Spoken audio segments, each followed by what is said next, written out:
Hello बच्चों। आज properties of division of integers के बारे में पढ़ने जा रहे हैं।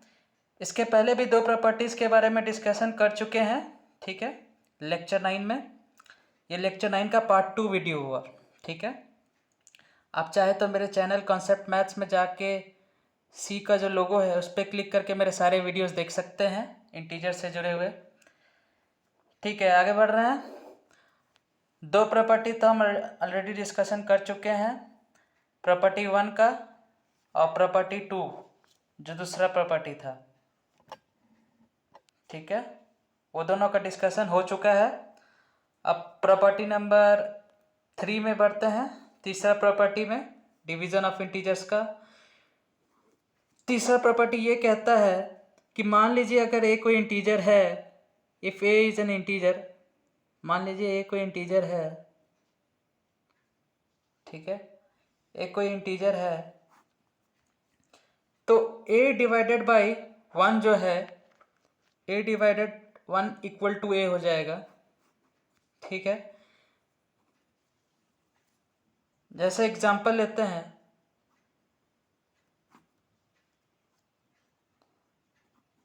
सेवन डिवाइडेड बाई 1 7 ही होगा, -10 डिवाइडेड बाई 1 -10 ही होगा। बहुत सिंपल सा प्रॉपर्टी है। आगे बढ़ते हैं चौथा प्रॉपर्टी में।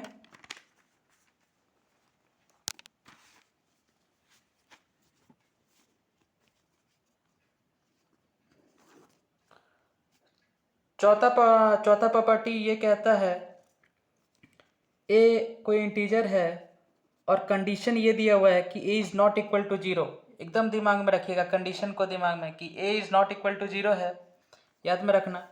और तो 0 डिवाइडेड बाई ए जो होगा वो हमेशा 0 होगा, और ये जाहिर सा बात है, ठीक है। अगर ए का वैल्यू अगर 4 रखते हैं तो ए की जगह पे अगर हम 4 रखें तो 0 डिवाइडेड बाई 4 कितना हो जाएगा? 0 ही होगा ना, 0/4 0 ही होगा, ठीक है।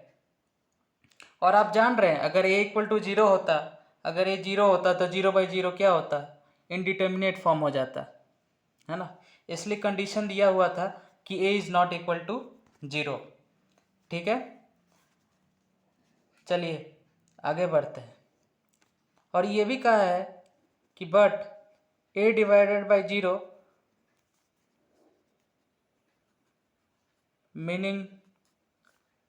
मीनिंगलेस हो जाएगा। क्या हो जाएगा? मीनिंगलेस हो जाएगा। ए डिवाइडेड बाई 0 मीनिंगलेस हो जाएगा। कैसे होगा वो भी हम बता रहे हैं आपको। जैसे कोई भी क्वेश्चन है, ए को मान लीजिए 7 है, ठीक है, ए को 7 मान लेते हैं, तो ए डिवाइडेड बाई 0 देखें, यानी कि ए का वैल्यू 7 हम माने हैं, लेट मतलब माने हैं, तो 7 डिवाइडेड बाई 0, 7 डिवाइडेड बाई 0 क्या हो जाएगा? 7/0 होगा। और 7/0 क्या होगा? 7/0 का मतलब होता है इन्फिनिटी, ठीक है। ये वैल्यू इन्फिनाइट को टेंड करता है। इसका भी वैल्यू हम लोग पता नहीं कर सके हैं, पता कर पाए हैं, लेकिन इतना जानते हैं कि 7/0 का वैल्यू इन्फिनिटी होता है। ये भी आपको जानने का ज़रूरत नहीं है, ठीक है। जैसा कि बुक सब में कहता है कि 7/0 को मीनिंगलेस कहता है। बुक में आप लोग देखेंगे तो 7/0 को क्या कहेगा? मीनिंगलेस, ठीक है। 7/0 को मीनिंगलेस कहेगा। आगे बढ़ते हैं पांचवा प्रॉपर्टी में। चलिए देखिए पांचवा प्रॉपर्टी क्या होगा।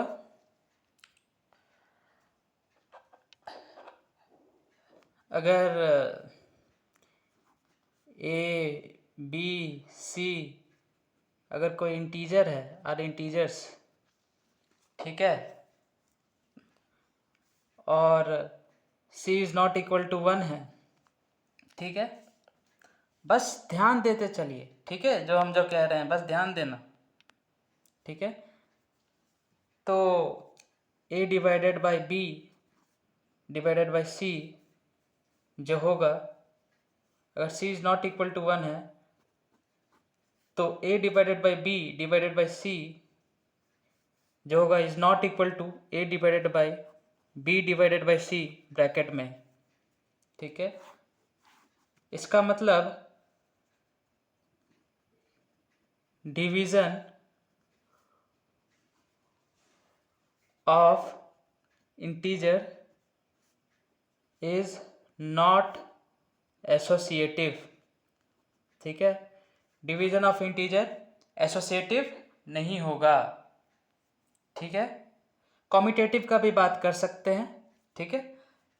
कॉम्यूटेटिव के केस में क्या होगा, जैसा कि बुक में जिक्र नहीं किया गया है, लेकिन कम्यूटेटिव का भी है, ठीक है। कम्यूटेटिव का A divided by B equal to B divided by A, ये रूल होगा कम्यूटेटिव का, लेकिन इसके बारे में जिक्र किया नहीं गया है बुक में, इसलिए इसका जिक्र हम नहीं करेंगे, ठीक है। तो आगे बढ़ते हैं। मैं जो बुक को फॉलो करता हूँ उस बुक में उसका जिक्र नहीं था, ठीक है। तो डिवीजन ऑफ इंटीजर जो है एसोसिएटिव नहीं है, ये क्यों नहीं है, ठीक है। चलिए देखते हैं, लेकिन कंडीशन एक होना चाहिए कि c is not equal to 1, ठीक है। जैसे मान लीजिए a का वैल्यू है -8, b का वैल्यू है 4 और c का वैल्यू है -2, ठीक है। तो देखते हैं LHS साइड, चलिए इसका प्रूविंग देखते हैं।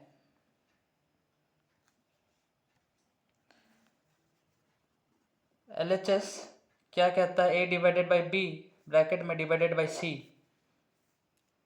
a का वैल्यू रखते हैं, a का वैल्यू हो जाएगा, a का वैल्यू -8 हो जाएगा, -8 डिवाइडेड बाई 4 डिवाइडेड बाई क्या हो जाएगा, -2, है ना। तो -8 डिवाइडेड बाई 4 जो हो जाएगा, -8/4 डिवाइडेड बाई -2, है ना। तो 4 1 जा 4 और 4 2 जा 8, तो -2 डिवाइडेड बाई -2, इसका मतलब -2 डिवाइडेड बाई -2, सेम नंबर ऊपर नीचे है, तो -2 1 जा कट जाएगा, तो LHS का वैल्यू आ गया 1। ये LHS का वैल्यू है, ये लेफ्ट हैंड साइड है, जैसा कि हम पिछले के बहुत सारे लेक्चर्स में करवा चुके हैं। LHS का वैल्यू ये LHS है और ये RHS है। इज़ नॉट इक्वल टू के जो लेफ्ट साइड है वो लेफ्ट हैंड साइड है, और इज़ नॉट इक्वल टू के जो राइट साइड है वो राइट हैंड साइड है, ठीक है। तो LHS का वैल्यू 1 आ गया। अब चेक करते हैं RHS का वैल्यू। अब LHS, ठीक है, अगर LHS is not equal to RHS होता है तो हम लोग कह सकते हैं कि वो एसोसिएटिव नहीं होगा, डिवीजन ऑफ इंटीजर एसोसिएटिव नहीं होता है। चलिए आगे बढ़ते हैं। अब RHS का वैल्यू निकालते हैं। LHS का वैल्यू 1 आ चुका है। अब RHS देखते हैं, RHS का वैल्यू क्या आता है। RHS क्या था, RHS का वैल्यू ये था, आप लोग भी देख सकते हैं। RHS ये है, a divided by B divided by C bracket में, b और c ब्रैकेट में है, ठीक है। a divided by B divided by c. a का वैल्यू -8 था, b का वैल्यू 4 था और c का वैल्यू क्या था, c का वैल्यू -2 था, है ना। तो c का वैल्यू -2 है। तो सॉल्व करते हैं, ये तीनों वैल्यू हम पुट करते हैं a b और c में, तीनों वैल्यू को। तो a का वैल्यू -8 डिवाइडेड बाई b का वैल्यू क्या हो जाएगा, b का वैल्यू हो जाएगा 4, कर्ली ब्रैकेट डाले हैं, b का डिवाइडेड बाई c का वैल्यू है -2, कर्ली ब्रैकेट में, -8 डिवाइडेड बाई 4 बाई -2 लिख सकते हैं। 2 1 जा 2, 2 2 जा 4, यहाँ माइनस है, जैसा कि हम बता चुके हैं, अगर नीचे माइनस है तो ऊपर भी न्यूमरेटर में भी माइनस हो जाता है, ठीक है। इसका भी एक्सप्लेनेशन हम पिछले वीडियो में कर चुके हैं, ठीक है।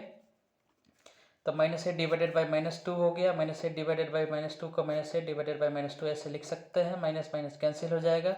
ये क्यों हुआ इसका भी हम पिछले वीडियो में बता चुके हैं। और आगे बढ़ते हैं। 2 4 जा 8 हो गया तो इक्वल टू 4 हो गया। ठीक है,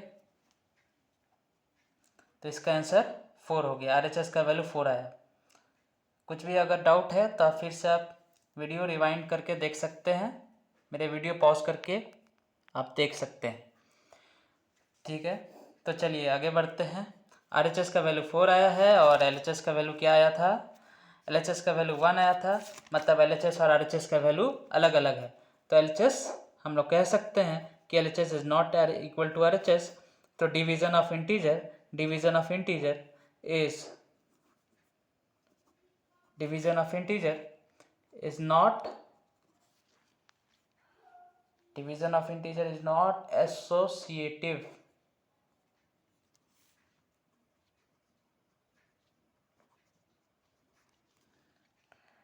is not associative. अच्छा, लेकिन प्रोवाइडेड कंडीशन एक था कि C is not equal to 1। C 1 नहीं है तभी। यहाँ C का वैल्यू 1 नहीं था। C का वैल्यू हम लोग क्या लिए थे? -2 लिए थे। लेकिन अब हम चेक करते हैं, अगर C का वैल्यू 1 होगा तब क्या डिवीजन ऑफ इंटीजर एसोसिएटिव होगा? चलिए चेक करते हैं। ठीक है, ये कंडीशन था C is not equal to 1 के लिए। Division of integer is not associative provided C is not equal to 1। ठीक है, अब C इक्वल टू 1 में चेक करते हैं क्या डिवीजन ऑफ इंटीजर एसोसिएटिव होगा कि नहीं। ठीक है, तो चलिए चेक करते हैं C इक्वल टू 1 लेके। ठीक है, तो A लेते हैं -8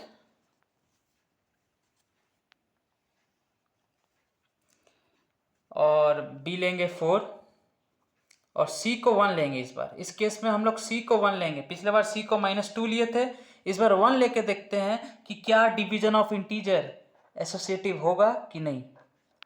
चलिए आगे बढ़ते हैं। तो LHS क्या कह रहा है? LHS था A डिवाइडेड बाई, क्या था LHS? A divided by B। A और B ब्रैकेट में था, डिवाइडेड बाई C था, डिवाइडेड बाई C था। ठीक है, A का वैल्यू था -8 डिवाइडेड बाई B का वैल्यू था 4। यहाँ स्मॉल ब्रैकेट दे देने के कारण हम यहाँ पर कर्ली ब्रैकेट देंगे, डिवाइडेड बाई C का वैल्यू क्या है? 1 है। C का वैल्यू 1 है। तो आगे बढ़ते हैं। तो -8 divided by 4, -8 by 4 divided by 1, 4 1 जा 4, 4 2 जा 8। तो -2 डिवाइडेड बाई 1, -2 बाई 1, जिसका आंसर -2 हो गया। ठीक है, LHS का वैल्यू आया -2। अब चेक करते हैं RHS का वैल्यू। क्या LHS RHS बराबर होता है कि नहीं? चलिए देखते हैं। तो RHS है RHS A divided by B divided by C। इससे आपका ये जो भी प्रूविंग हम करा रहे हैं, ये तुम लोग का इससे प्रैक्टिस ही होगा। ठीक है, इससे तुम लोग का क्वेश्चन का भी प्रैक्टिस होगा। ठीक है, चलिए चलो आगे बढ़ते हैं। तो A का वैल्यू क्या है? A का वैल्यू है -8 डिवाइडेड बाई B का वैल्यू क्या है? 4 डिवाइड बाई, इस बार C का वैल्यू हम लोग क्या लिए थे? 1 लिए थे, जैसा कि हम बता चुके हैं। आप लोग तुम लोग देख भी सकता है। A का वैल्यू -8 है, B का वैल्यू 4 है, C का वैल्यू 1 है। तो C का वैल्यू हो गया 1। तो -8 डिवाइडेड बाई 4 डिवाइडेड 1 क्या हो जाएगा? 4 बाई 1 हो जाएगा। 4 बाई 1 4 ही होता है। और -8 डिवाइडेड बाई 4 को हम लोग -8 बाई 4 लिख सकते हैं। और 4 1 जा 4, 4 2 जा 8। तो आंसर हो गया -2। इसका भी आंसर हो गया -2। गजब। तो आप कह सकते हैं RHS का वैल्यू भी -2 है, RHS का वैल्यू भी -2 है और LHS का वैल्यू भी -2 है। इसका मतलब हम लोग कह सकते हैं कि LHS इक्वल टू RHS होगा। LHS इक्वल टू RHS होगा। और A divided by B divided by C equal to A divided by B divided by C, bracket में B और C। तो डिवीजन ऑफ इंटीजर